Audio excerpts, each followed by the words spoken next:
আওয়ামী লীগ সরকার পতনের পরই বিএনপি নেতাকর্মীদের দাপট যেন বেড়েই চলেছে। কোনো পদবি কিংবা কোনো কর্মসূচিতে না থেকেও বিএনপি নেতাকর্মী সেজে গেছেন অনেকেই, জড়িয়ে পড়েছেন বিভিন্ন দখল, চাঁদাবাজি আর অপকর্মে।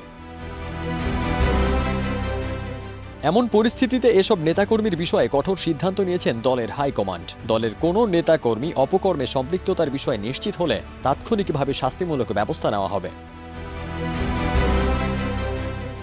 জানা গেছে, আওয়ামী লীগ সরকার পতনের পরপরই দেশের বিভিন্ন স্থানে দখল ও লুটপাটের নানা খবর ভাসতে থাকে। ব্যবসা প্রতিষ্ঠান দখল, বাসাবাড়ি দখল, লুটপাট, আওয়ামী নেতাকর্মী ও সংখ্যালঘুদের বাড়িতে হামলা সহ রাজধানী ঢাকার বিভিন্ন স্থানে গণডাকাতির খবর ছড়িয়ে পড়ে সামাজিক যোগাযোগ মাধ্যমে। এমন ঘটনায় একটি পক্ষ বিএনপি সহ অন্যান্য দলের নেতাকর্মীর ওপর দোষারোপ শুরু করেছে। বিএনপি নেতাকর্মীরা জানান, যারা বিগত দিনে আওয়ামী লীগের মিছিল, সমাবেশ কিংবা কর্মসূচিতে সরব ছিলেন, এখন তারা ভর করছেন বিএনপির ওপর। অনুপ্রবেশকারীরা দলের প্রতিটি স্তরে ছড়িয়ে পড়েছেন বলে অভিযোগ করেন তারা। রাজধানী ছাড়াও দেশের বিভিন্ন স্থানে একই ধরনের অভিযোগ উঠেছে।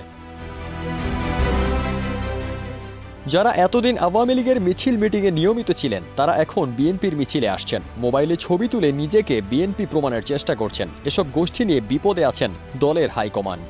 তাদের চিহ্নিত করে এখনই সতর্ক থাকার নির্দেশনা দিয়েছেন শীর্ষ নেতা তারেক রহমান। বিএনপির সিনিয়র যুগ্ম মহাসচিব রুহুল কবির রিজভী বলেন, দলের অনুপ্রবেশ ঠেকাতে এরই মধ্যে নির্দেশনা জারি করা হয়েছে। নির্দেশনায় বলা হয়, পরবর্তী নির্দেশ না দেওয়া পর্যন্ত বিএনপির ওয়ার্ড থেকে জাতীয় পর্যায় এবং অঙ্গ ও সহযোগী সংগঠনের ওয়ার্ড থেকে কেন্দ্রীয় কমিটি পর্যন্ত কোনো স্তরের কমিটিতেই অন্য কোনো রাজনৈতিক দলের নেতাকর্মী বা অরাজনৈতিক ব্যক্তিকে যোগদান করানো যাবে না।